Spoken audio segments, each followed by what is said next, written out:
So before we get into the interview, guys, the press came out with their, the order of rankings of how Fresno State's going to finish and the all-season, end of the year awards. And there's no Fresno State players. Fresno State's picked to finish last in the Mountain West Western Division. I know it's just the media talking, but as a player, how does that motivate you guys, knowing that no one thinks about Fresno State football as they did before, when Fresno State usually was in the top of the rankings, had multiple, players in Mountain West Conference play? How do you guys feel about that, motivation-wise, about how people perceive Fresno State? It just makes me want to go out every day and practice much harder, play much harder for my team, and for us to come out there and show, I guess, the Mountain West will be our battle. And many of the Mountain West people don't know. I mean, we cover you guys, and we know that we're in transition, but it's a good transition. If you guys could just speak about how it was with Coach DeRuiter, now how it is now with Coach Tedford. That minute he stepped on campus November, when you had that first meeting with you guys till spring ball, how did that resurrect with you guys and the whole team, actually?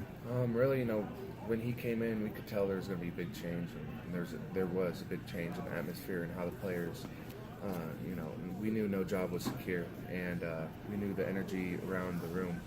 We had to bring it up, and that we had a terrible year previous, so we just knew that we had lots of room to improve, and that's really what our guys have been doing, is improving. And you mentioned the one-win campaign last year, but I mean, if you look at it, there was a lot of close games. Nevada, the UNLV game was semi-close, but then it kind of blew up in the second half. Hawaii. So it was a game of, a little mistakes here and there. And what did you take from those mistakes going into spring ball or into the offseason, knowing that it's a game about, if I just correct this play, we might win the game next time? It's the matter of finish. That's the main thing, and where we came up short in those games. Yeah. We would have finished in the fourth quarter, I guess that's what it was, but that's going to all turn around, and things will show up much more. Okay, so, how have the summer workouts been going from spring ball? Because spring ball was great. It was, in my opinion, it was more technical. Coach Tedford and the staff they wanted you guys to get down the system more than getting the play done right. I think it was more technical. How was spring ball compared to years past, and how did that lift for summer workouts? Really, like you said, the technicality of everything transitioned right in the summer.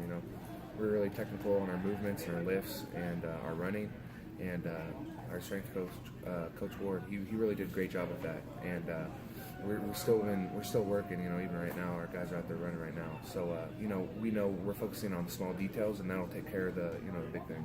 And then Nathan, you're transitioning now defense-wise. You got a new defensive coordinator. Hasn't coached college ball. He came from the Canadian Football League, Orlando Steinauer.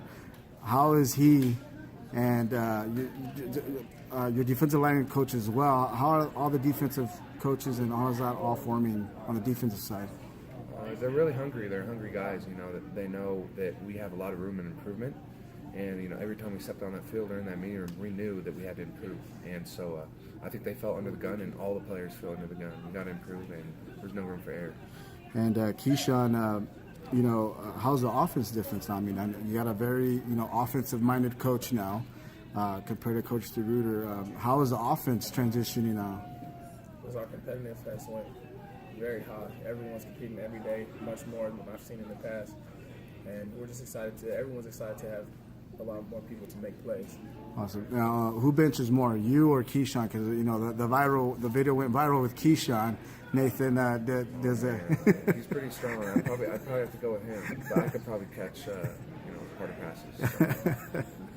All right. Now, KeeSean, you went to Palo Alto High. A famous alum went there as well. He's a Bulldog, born Bulldog bred. Of course, we're talking about Davante Adams. Do you talk to him, or do you communicate with him, or how's it like being from that same school? It's been like a close family friend since I've been since childhood. So we talk all the time as much as we could. This house set is a house over there on our little break that we had. So. Okay, cool. And do you see yourself transitioning more like Davante now? I mean, last year was a big breakout year, and now sets it up for a big senior year. How do you take your game, or how are you similar, different from Mr. Davante Adams? I'm not saying I compare myself to him, but I like to play it my own way, and he was something special. So can't say I can do the things that he can do.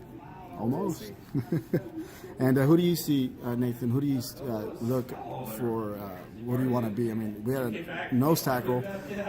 Davison is with the Saints. Anything that you take away from that, or another player that you might look after? Yeah, Tyler was a great guy. I played with him for a few years. I learned a lot from him. And then another player, Todd Hunt. Yeah. I played with him a few years. He was a hard worker and, just a model guy. Both those guys were just model guys. You want to just take everything in, and always ask. If I had a question, I'd ask them. So, those two guys I really look up to, that went through the program. And how's the competition? I mean, you mentioned a little bit, but how's the competition knowing that pretty much all the positions are open? How's the competition, the spirit during summer workowts? It just makes people know that they have to work every play or during every workout, every run, because it all shows at the end of the day, and no one's spot secure, so you got to come out and do. And the incoming freshmen have already been working out with you guys in the summer. Any of them standing out as of yet, or it doesn't matter till fall practice begins? I mean, it matters. You just want to see them out there working hard. When they come in, they don't expect the workouts that they're going to be going through. So it's really just helping them out and showing them the ropes as older guy. We try and get them in, and as soon as they're acclimated, the atmosphere, then that's when they can really flourish and learn to be a great player. Anyone in your eyes standing out in the incoming freshman, KeeSean? There's a few people who made some plays on our player run practices or just our one-on-ones or anything like that, but there's not much. It's different. The game's different with pads on. The game's different with the speed that it is. It could be with coaches out there different. Now, a couple of last things before we let you guys go. Besides you two, who else do you see as emerging leaders? I mean, it's still a relatively young team. I mean, it's a young team. A lot of young players played last year, the last couple of years. Who's stepping up besides you two, during, voluntary workouts and all that good stuff? On the offensive side, I see Aaron Mitchell, our center. He's played for 3 years in a row. He started. So I've seen him stepping up big time with communication. Kyle Ritter, he's stepping up tight end, just big time with communication. David Tongue-Paul. It's been a lot of different guys stepping up that's going to be surprising, and I feel like it was shown during that season. On the defensive end, Nathan? Yeah, I mean, really, I feel like everyone, all 11 guys are great leaders. But if I had to pick a few, Malik Forrester, he's a young guy. He played a few games last year. He's battled through injuries and stuff like that, but he's been really vocal in summer workouts, and seeing that, having that on D-line really helps us out. Steve Van Hook, another great guy. He hasn't played in too many games at all, but he knows his confidence is really up there, and that's what we need. And our radio station's in Hanford, so I have to plug in Juwan Hughes. He's the city of Hanford, pretty much all Kings County love him. How's he transitioned? I know they're expecting big things out of him this year. He played as a true freshman last year. How's Juwan Hughes doing? We battle against each other every day at practice, and I think he has a bright upside. And he can make a lot of plays for us in the future. But it's just a wheel of him going out there and competing every day and making sure that he knows his assignments and ready to go.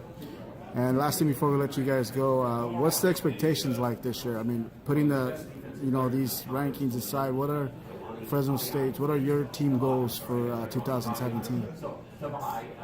Obviously to get a championship and win it. Go to bowl and win it. That's our expectation every year, and it's never really going to change. And no matter what our ranking is, to me, the media is going to rank us however. But in the end, we're going to step between the lines and we control our own fate. Anything else, KeeSean? No, pretty much answered it all. All right, thanks, guys. Thank you.